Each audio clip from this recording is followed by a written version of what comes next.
Good morning, Facebook. What's going on? Just wanted to hop on this morning, I guess, still, and do a quick live talking about digestive health and the top 10 foods that you can eat or consume to improve digestion and gut health. And just wanted to take a little bit and talk on that this morning. Gut health is probably it's a big topic right now because they're finding out so much information about the importance of having a healthy gut, a healthy microbiome, which is all the bacteria in your gut, a healthy gut lining, and they're finding out just how important that the microbiome and the gut health is to overall health. And there's a lot of issues that come up from poor digestion, poor gut health. And in today, society, we have the ground's been depleted of a lot of minerals, and we're eating a lot of synthetic and foods that aren't really recognized in the body, and so there causes a lot of gut issues and gut health, and so things that we're just not used to dealing with. And this can be manifest in like IBS or irritable bowel syndrome, heartburn. It can just cause a lot of autoimmune conditions and that. And so you want to kind of look at the gut as, it's the garden of our body. It's the soil that all the nutrients come from. So we want to make sure we take really good care of that microbiome, our gut health, the digestion, because that's really where we absorb nutrients. It's where the majority of our immune system resides. And that's to keep out pathogens and other things. And kind of a neat way of looking at the gut health and that too is looking at that the gut is kind of outside the body, right? Like we put food in here and it goes through our digestive system and comes out the backside, and it only allows certain things to get beyond that digestive tract. So when you look at like eating food and stuff, sometimes you need to look at it like that's still outside of the body. But if we're eating the wrong things or our gut's not healthy, then certain things get into our bodies that shouldn't be there. And so this is one of the reasons why it's so important to have good gut health and what that looks like, right? So a good gut health, again, we talked about the gut lining, right? The outside of that digestive tract, right? That it's strong and healthy so that it doesn't allow things to get through it. A lot of foods can cause what's called gut permeability. So it kind of makes the gut walls like permeable, which means things can come through them. And this can be foods you might be allergic to, foods that cause inflammation. Gluten's one that is well researched about, again, causing this permeability that then allows things to get through that gut lining and into the body, which then causes an immune response, which then can trigger autoimmune conditions, right? So you also want to have a robust mucus layer, and this is where all the enzymes are.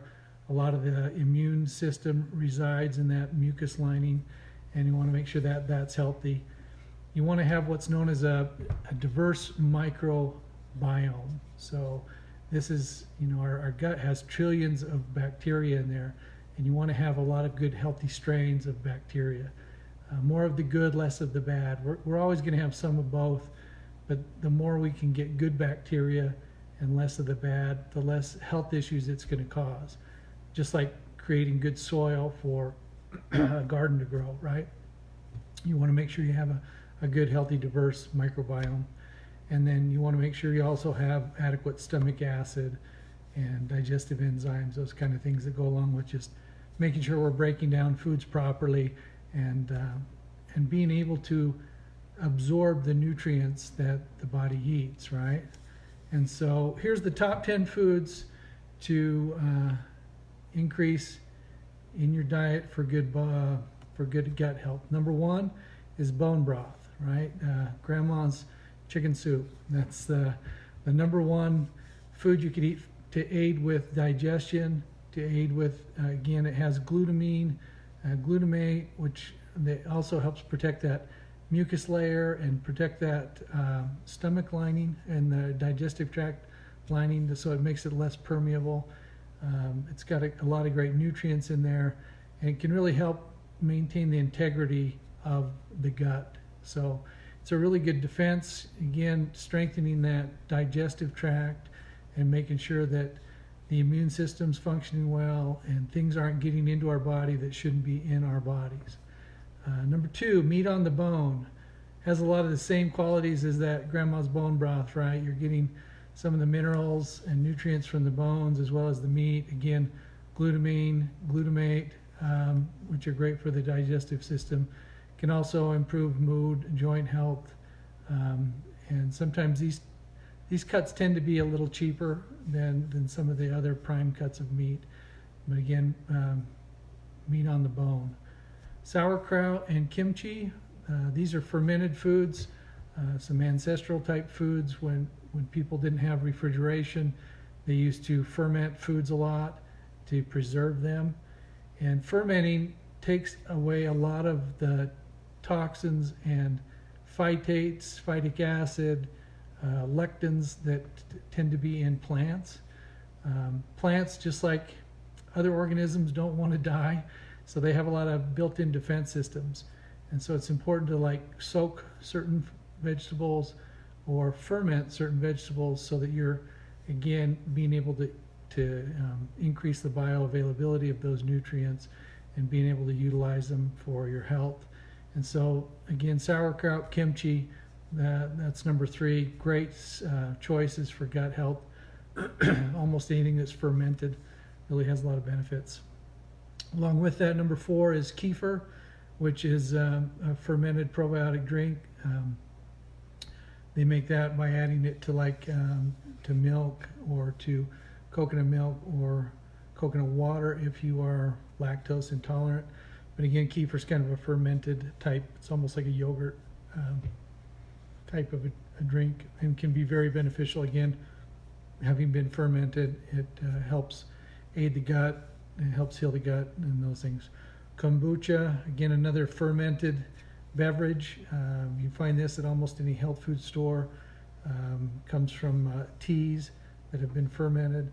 But again, some really great gut benefits from drinking kombucha. Again, helps with the digestive system, helps strengthen the immune system in that as well.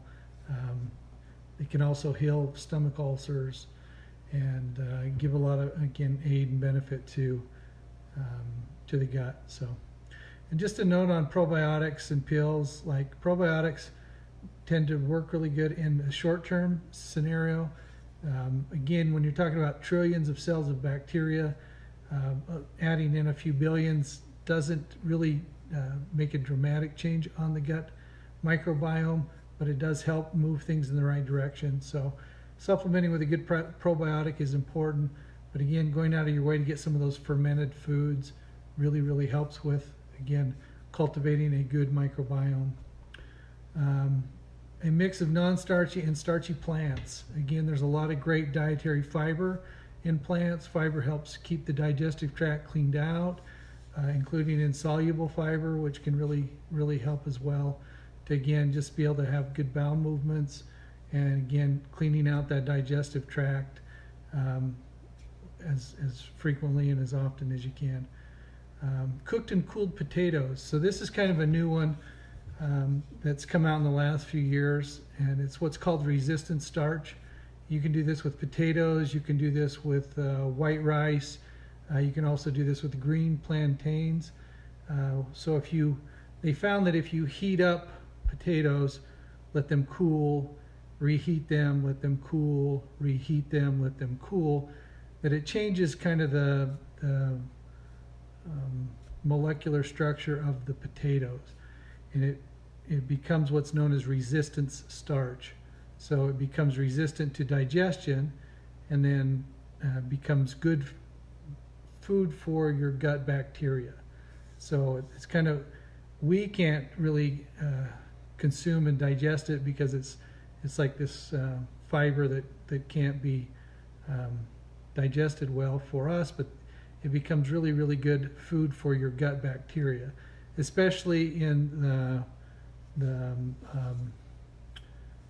the colon, which is really important for good gut health, good colon health. Is again, so that's resistant starch. So that's heated and cooled potatoes, heated and cooled white rice, heated and cooled green plantains. So those are ways of getting some of that resistant starch. So number 8 is raw honey. So raw honey has a ton of digestive benefits that go along with it, especially if you can get local raw honey. It really helps with allergies and just can help prevent ulcers if you're getting local raw honey, and it can help with reducing inflammation and stuff. It can reduce inflammation as much as steroids can with conditions like colitis. So again, local raw honey is really great for the gut. Ginger. Ginger is a very, very strong root. It's used in a lot of Chinese and Eastern medicines. Ginger has a lot of gut healing properties. In Ayurvedic nutrition, ginger is very important for digestion. It's kind of a heat, it has a little heat to it, and is just really good to help stimulate stomach acid production and helping with the digestion. So a lot of ways you can eat them in like stir fries. A lot of people do like a ginger tea, which is really good. And just again, ginger is really, really great with digestion. And number 10, coffee and tea.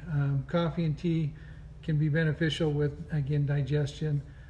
If you're sensitive to caffeine, tea is probably a better route than coffee for those of you who are sensitive to caffeine. So, but again, these are the top 10 foods for gut health. We'll just kind of go through them again. Bone broth, meat on the bone, sauerkraut and kimchi, kefir, kombucha, non-starchy and starchy plants, cooked and cooled potatoes, resistant starch, raw honey, ginger, coffee, and tea. So those are great foods to add into your diet, again, to improve your gut health, improve your digestion, improve your absorption, and again, really to kind of strengthen that digestive tract that we talked about, because once that's compromised, then that's where all the pathogens, that's where a lot of the autoimmune conditions come in, and problems that can be really, really detrimental to your health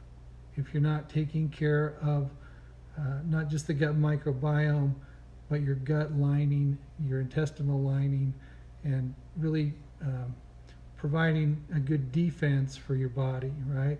And again, looking at that like anything that's in my digestive tract is actually outside of my body.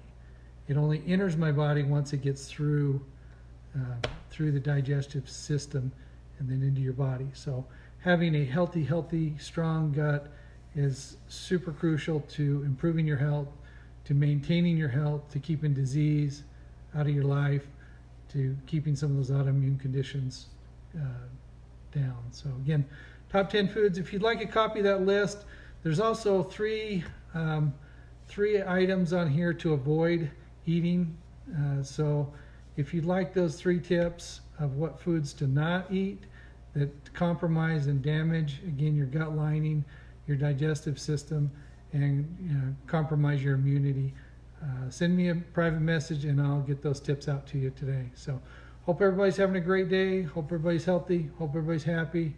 Hope everybody's enjoying this great fall weather. So talk to y'all later.